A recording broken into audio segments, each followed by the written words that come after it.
Hey guys, we are back at the office. Things in our community are starting to move along, and I thought it was time to basically come back to my sanctuary. So there are some things that I want to talk to you about in this video. First, hopefully you have seen the survey we put out there. This survey is just simply a way to help us understand where you are right now when it comes to coming together as the church. Now, I have to say that this is not just about what you might think of when you think of a typical Sunday worship gatherings. I can tell you right now that this is something that we are not going to quickly rush into.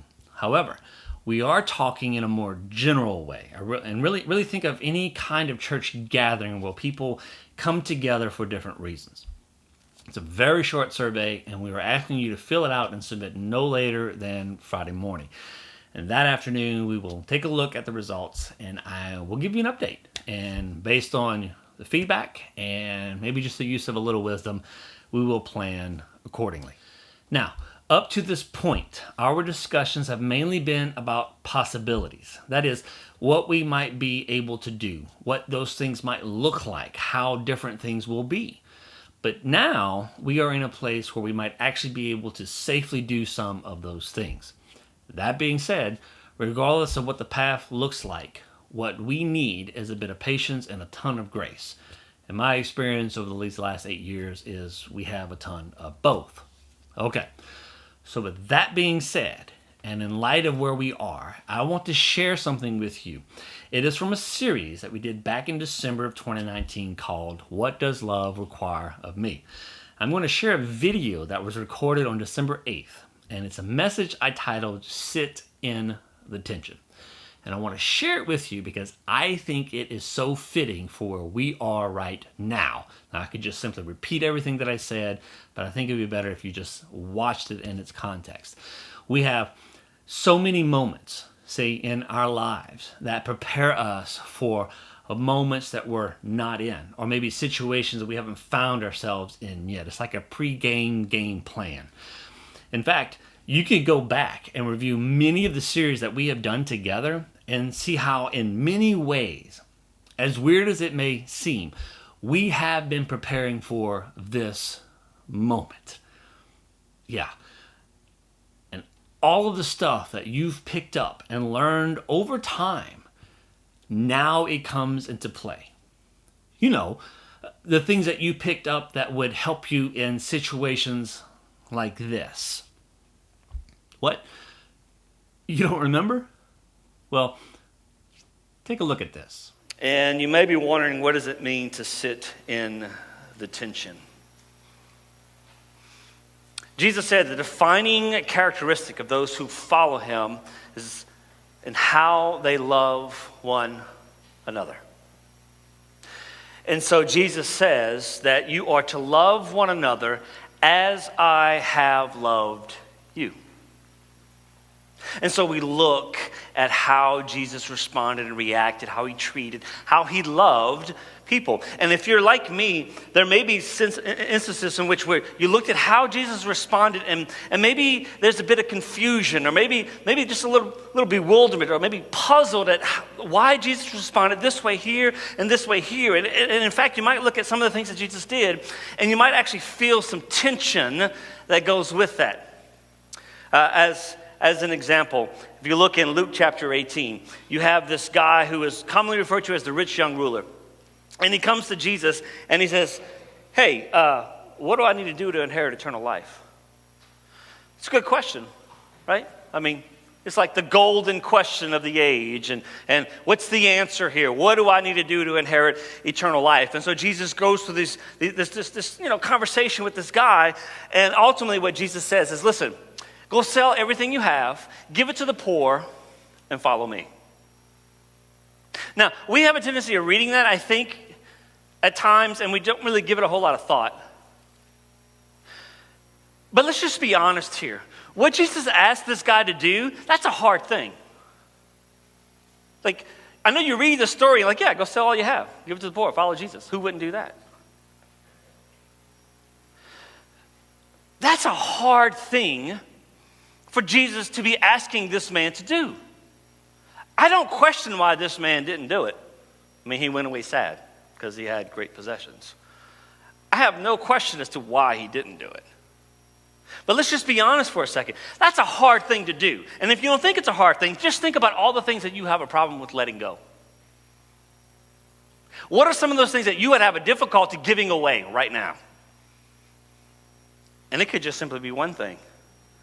This man's told to give away everything and follow Jesus. Imagine being told that and not really even knowing who Jesus was. Having no clue that he was the Messiah. No concept of the Christ that will be found in Jesus. And so essentially he's just this teacher walking around and he told you, hey, you want to inherit eternal life? Yeah, go sell all you have, give to the poor and follow me. What would your response be? Weirdo. You would walk away. You would say, no, I'm not doing that. But then, a couple of chapters later, in Luke, Jesus is hanging on a cross. And he's got two convicted men hanging inside of him. And they have this conversation, because that's what you do when you're hanging on a cross. You have a conversation. Do you find that ironic here? But one man, he's actually on the cross and he's mocking Jesus. I love it. He says, I don't love the fact that he's mocking Jesus, but still.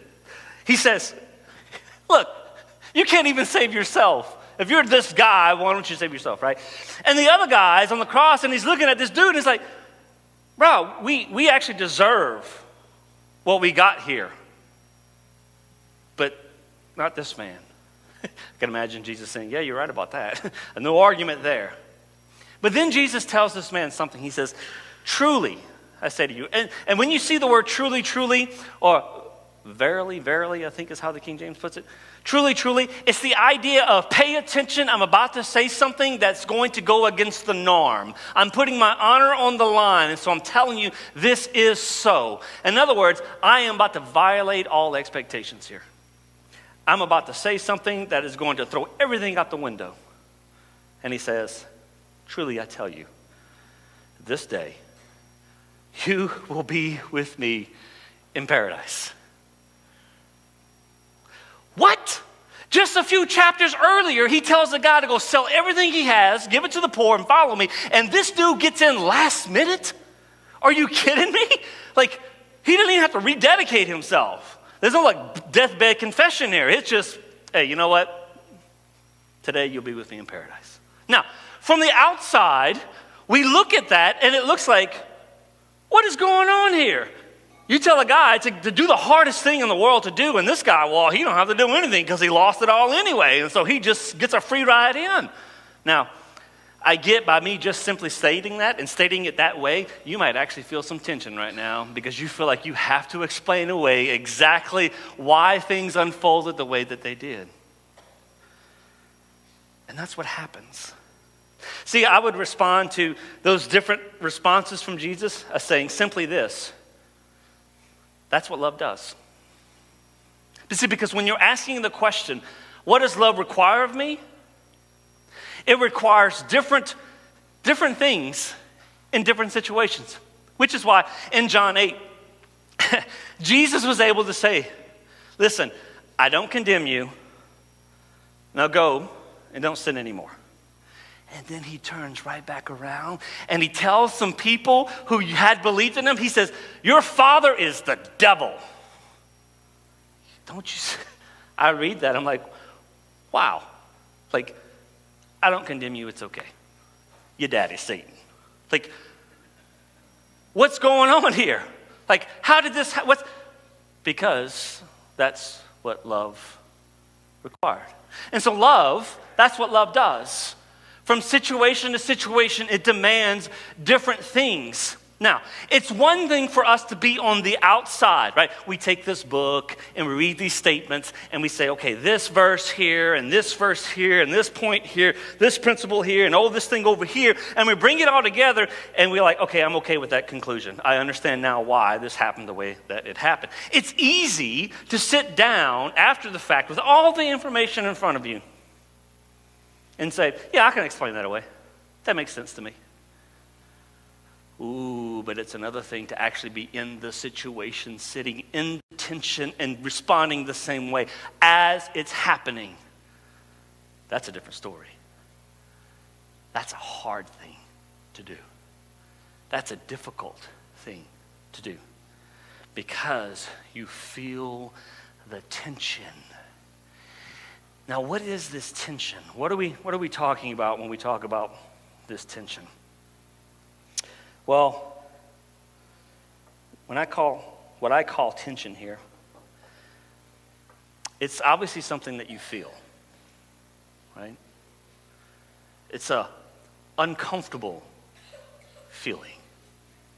It's that situation where all of a sudden, because of something that was said, something that was done, maybe a topic was brought up, maybe something happens and an image comes to your mind and it brings up stuff from your past. But all of a sudden, your defenses are on high alert. Tension is what happens when the story that you tell yourself is being challenged. The story you tell yourself about who you are, about who other people are, maybe about God, maybe about what's right for our country. Let's talk about politics, right? Tension is that thing that we feel when the things that we believe or say we believe are being challenged. We take those things sometimes as threats. And so we feel the pressure.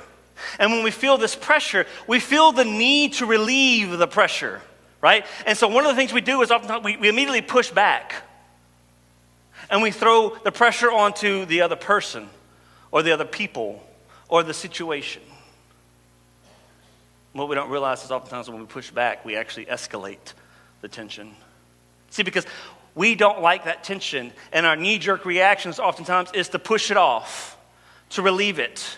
We don't want to feel that pressure. But when we're asking, what does love require of me?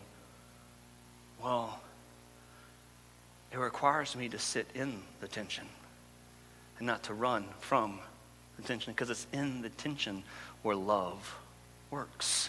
And in fact, it's in the tension where we learn how to love. And as we learn how to love, the less tension we'll actually feel. And so, what does love require of me? If we ask that question, it might be demanding a different answer than the one that we might want. So, what might it require of me?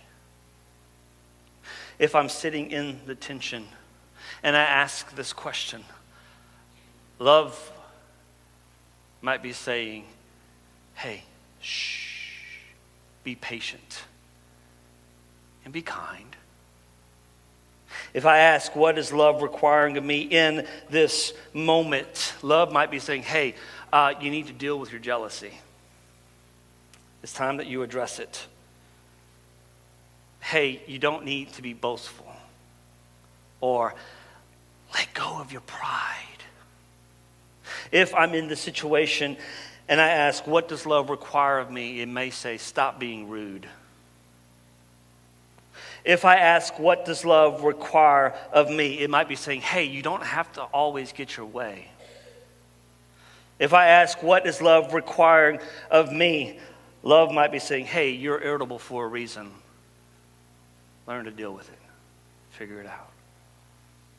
If you ask the question, what does love require of me? I remember the words of Paul, and this is challenging. Ooh, you want to feel some tension? Here it goes. You ready? We like to say we forgive, but we won't forget. Ooh, there's a lot of gaps in there to talk about. I shouldn't have brought it up because I don't have time to talk about them all. However, I'm going to leave you in some tension here because Paul says, love keeps no records of wrongdoings. Love keeps no record of wrongdoings. How does that fit into that equation? And so you take that and you try to figure it out. And look, I have some things that I can add to that say, man, that's a struggle, because there's some natural tendencies and abilities that are built in within us, within our DNA, to help us to respond to threats, to protect ourselves, and to deal with things. And remembering what has happened to you, especially the bad things, is a part of that. So how do we reconcile what Paul says here about, hey, love doesn't keep records of wrong things? And so maybe if we're in this situation and we're asking, what does love require of us? Love might be just simply saying, hey, you don't need to hold that over their heads. You might need to let that go. If we're asking ourselves, what does love require from me? Love might be requiring for you to stop putting up with injustice. Quit standing by idly while injustice is done, and start standing up and being proactive to bring about justice. If you're asking, what does love require of me? Love might be saying, don't give up. Keep trusting. Look for the best. If you ask yourself this question, if you haven't figured it out, this is 1 Corinthians 13. What does love require of me? I like the way Paul says it. He says, love endures through every circumstance. I translate it this way: sit in the tension. That's what love requires of us. And if I am going to be motivated by love and ask myself this question, what does love require of me? I'm going to have to learn how to sit in the tension so I can learn how to actually love. And if you think about it, it's the same principle that you find in James chapter 1, verses 2 through 5. Let's talk about tension for a moment, right? It's that thing you feel. It's uncomfortable. Defenses are on alert. You feel threatened by something that was said or something that was done. Maybe a belief that you hold to be true about yourself, about God, about someone else is being challenged, and you take that as a threat. Okay? Maybe there's real circumstances where you're feeling oppression, and there is some sense of persecution happening. We have a tendency as Christians to think that we're all being persecuted, and we don't really understand what persecution is, in my opinion. But the oppression could be real. James says that you are to count it as a time to see the good in this, a time to, quote unquote, rejoice, because these trials that you're dealing with, tension, they can do something for you. In fact, they can help you build up endurance. And so, he says, in my words, sit in the tension. Your translation might say, so let patience or endurance have its perfect work, that you may be complete, entire, lacking in nothing. It's talking about a growth process, things that you acquire, understanding, know the truth, and the truth sets you free, firsthand knowledge of how to deal with these things. You'll only gain that by what? Sitting in the tension and not immediately just simply kicking back. In fact, James goes on to say this, and if you lack wisdom in how to deal with this tension, ask God. Think about this.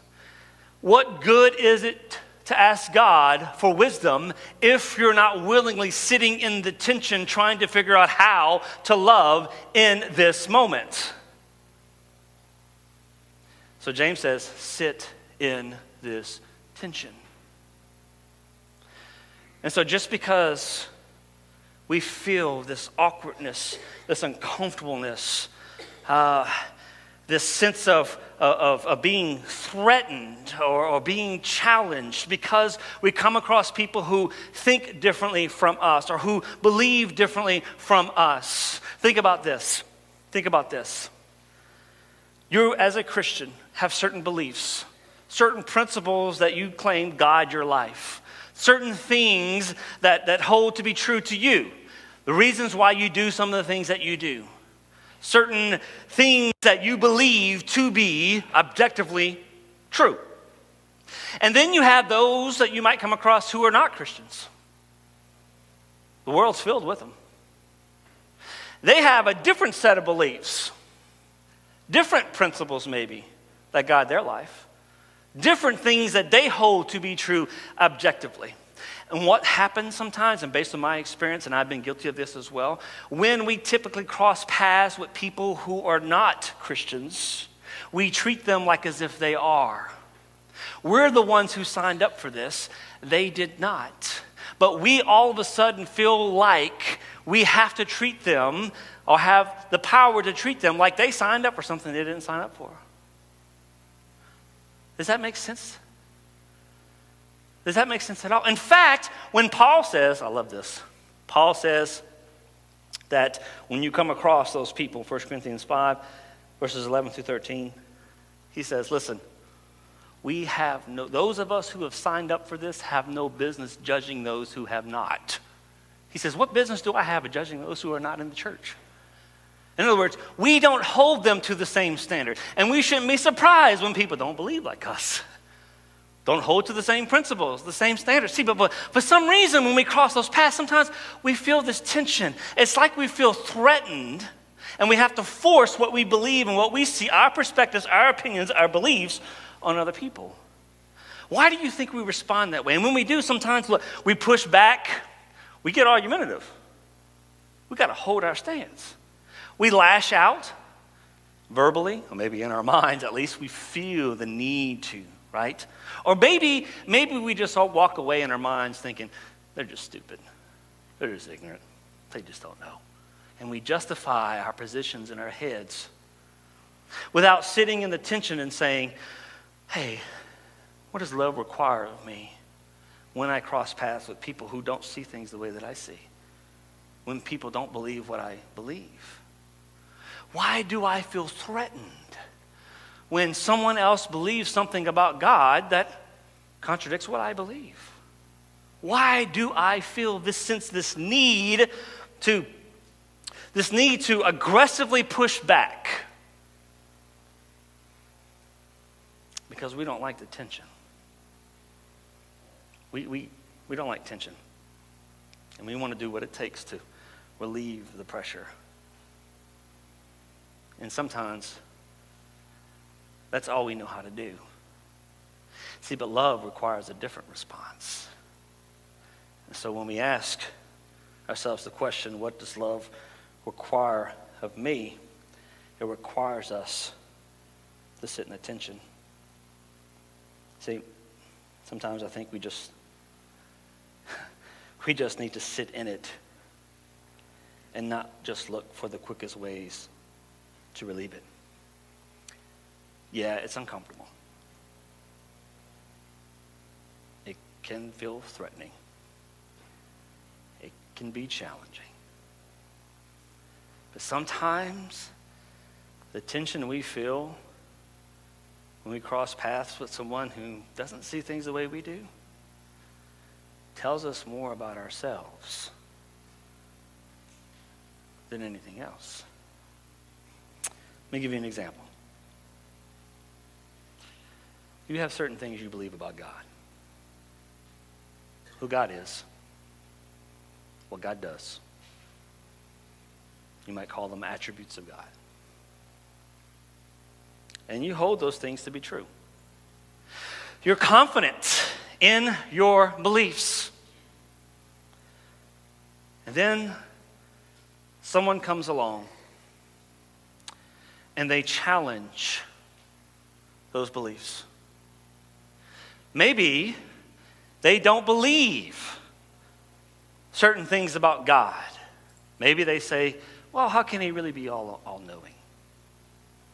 Or maybe they say, are you sure he's all-loving? Because why would this be okay? Why would this happen? And in that moment, you feel this tension. In fact, you feel threatened. And the tension we feel in that moment may have more to do or say about us and our beliefs and what we really believe than anything else. Because here's the thing. If that situation were true, and I feel threatened by what somebody else believed about God, you know what that tells me?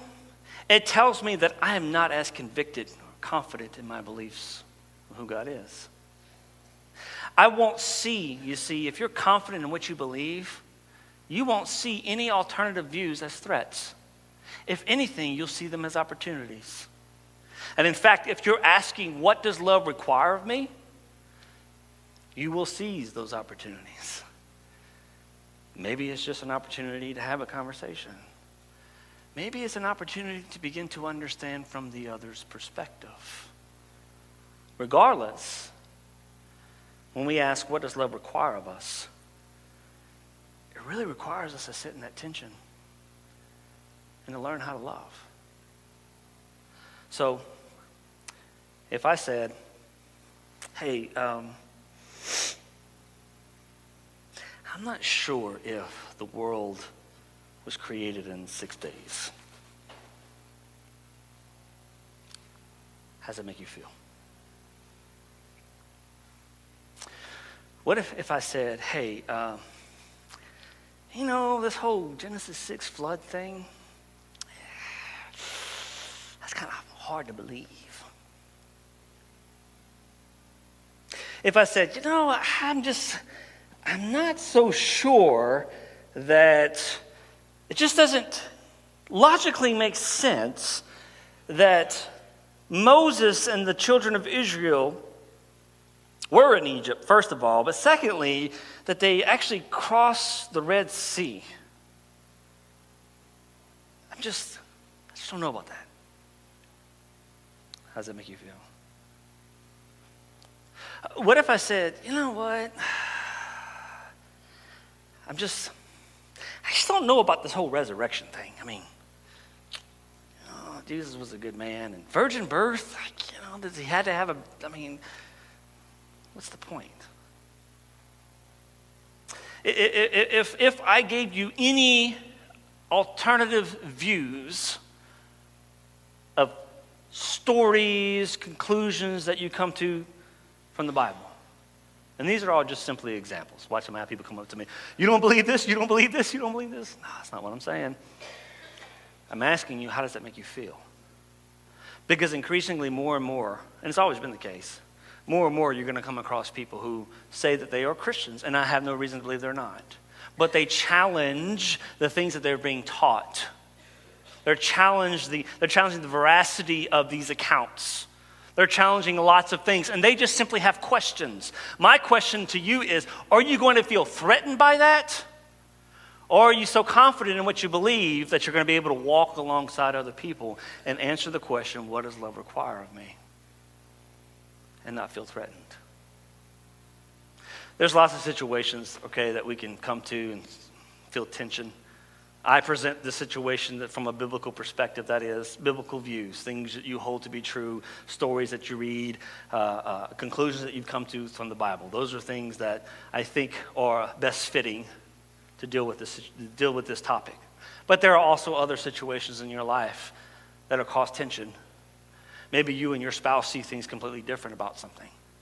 Maybe you and your coworkers see something completely different about you, but you have to work together. Right? Maybe a situation arises. I don't know, whether it's at the grocery store, the gas station, maybe it's with some people in here. And it has nothing necessarily to do with someone's conclusion on anything. And those situations can make us feel threatened. They make us feel unsafe. Our defenses go on high alert. All I'm saying is this. When you feel the tension about anything, ask yourself the question, what does love require of me? And love doesn't always, if ever, require a beat down. Love requires a pick me up. Sometimes love requires a holding of the hand. Sometimes love requires, hey, let's talk about this. Sometimes love requires, hey, you talk about this and I will listen.